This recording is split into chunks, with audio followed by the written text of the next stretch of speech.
I still remember the day the letter arrived. It was ordinary at first, an envelope resting on the kitchen table, the kind of thing I usually ignored until I had a quiet moment. But the handwriting stopped me cold, my father's.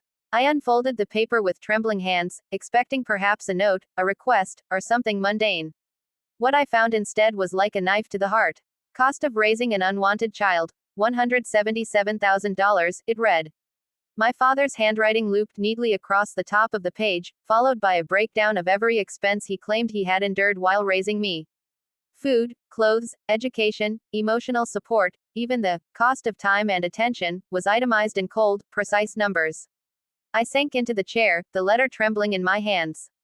I must have stared at it for 10 minutes, trying to make sense of it. My father, my own flesh and blood, the man who had held me as a child, taught me right from wrong, whispered bedtime prayers, laughed at my mistakes, was now demanding payment, as though love and family were just transactions. The first wave was disbelief. Surely this was a mistake, a joke, or some kind of misunderstanding. My mind raced back through memories, him cheering at my school performances, bandaging my scraped knees, scolding me gently when I misbehaved.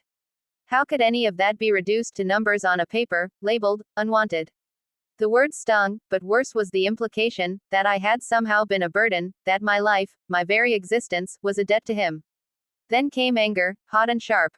I wanted to storm to the phone, to demand answers, to shout and cry and make him see the cruelty of what he had done. But a quieter part of me, a part that had grown from years of patience and reflection, held me back. I put the letter down and sat in silence, listening to the clock ticking, feeling the weight of every memory and every unspoken word between us. As I sat there, a subtle realization began to emerge. This was not just about money. It was about control, about emotional manipulation, about a man's attempt to rewrite the story of our lives to suit his own narrative. And I understood, painfully, that reacting in anger might give him the satisfaction of seeing me hurt, unsettled, or desperate. So I breathed. I let the silence fill the room, letting the shock and betrayal settle in their own time. I didn't have answers yet, and I didn't need to. For now, all I could do was observe, remember, and feel the truth of my own life. I had been loved by others, nurtured, and strengthened by experiences that no dollar amount could quantify. Even on that first day, as the letter lay on the table before me, I felt the faint stirrings of quiet resolve. I would not allow this betrayal to define me. I would not rush to anger or despair. I would begin, slowly, to understand what had happened, and in that understanding, I would reclaim my dignity and my peace. The days after the letter were heavy with silence. I didn't call my father. I didn't confront him. Instead, I observed, listened, and reflected. I needed time to separate the shock from reality, the hurt from the truth. The first moments of stillness were the hardest. Every memory of him, every story of my childhood, now carried a shadow of doubt. I began noticing patterns in the past that I had overlooked. Small remarks, tossed off jokes, the occasional sigh of annoyance when I asked for guidance or help.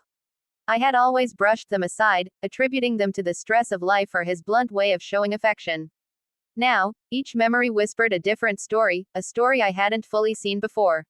Even more unsettling were the moments I hadn't experienced, the unspoken resentments, the silences that had followed my successes or failures. Was it possible that I had been living with a version of my father that was more convenient than true? That beneath the surface of care and guidance, there had been resentment carefully masked as love. The thought cut deep, but I resisted the temptation to leap to conclusions. I spent my mornings in quiet reflection, revisiting photo albums, letters, and old notes from him.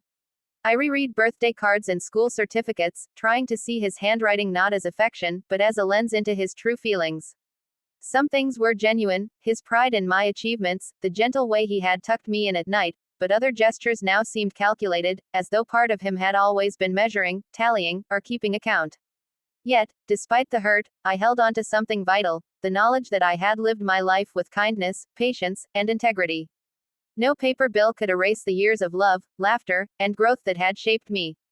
No document could quantify the bond I had shared with those who truly cared for me, beyond greed or control.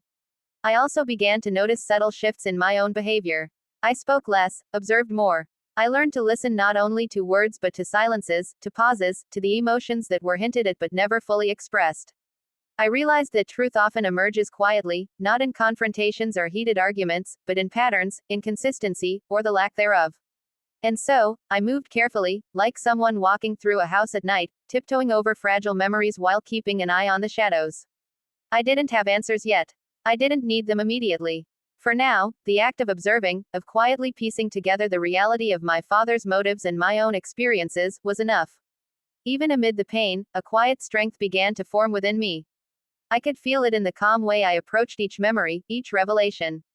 I could feel it in the patience that tempered my anger and the awareness that my life, my dignity, and my emotional well-being were mine to protect.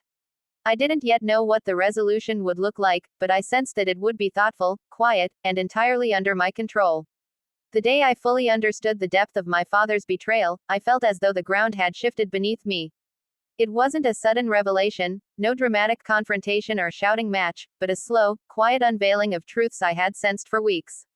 As I reviewed old documents, letters, and financial records, the picture became painfully clear. The $177,000 bill was not just a random act of cruelty, it was a calculated statement, a measure of control, resentment, and greed disguised as accounting.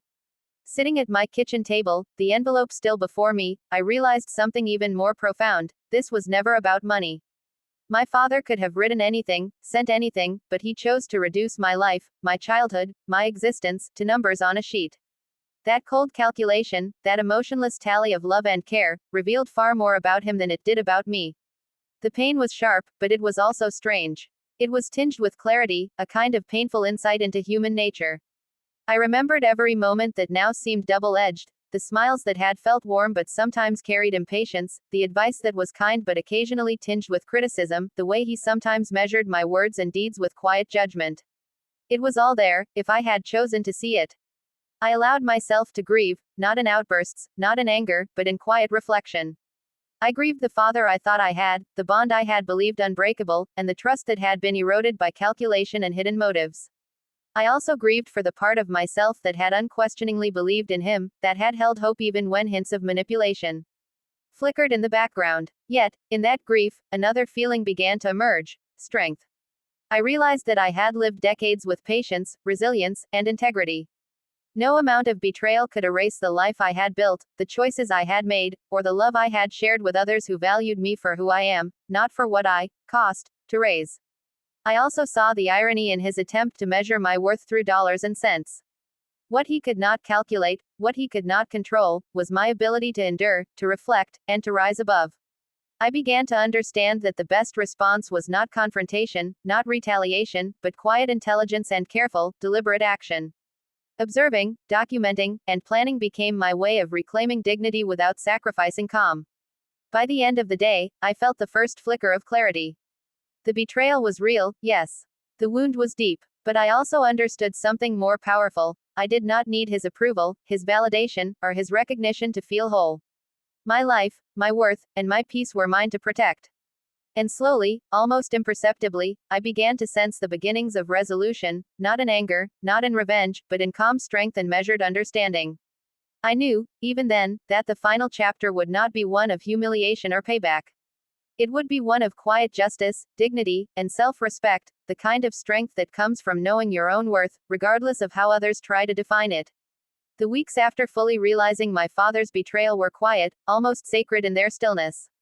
I moved through my days like someone learning to walk again, not in panic, not in anger, but cautiously, deliberately, aware of each step.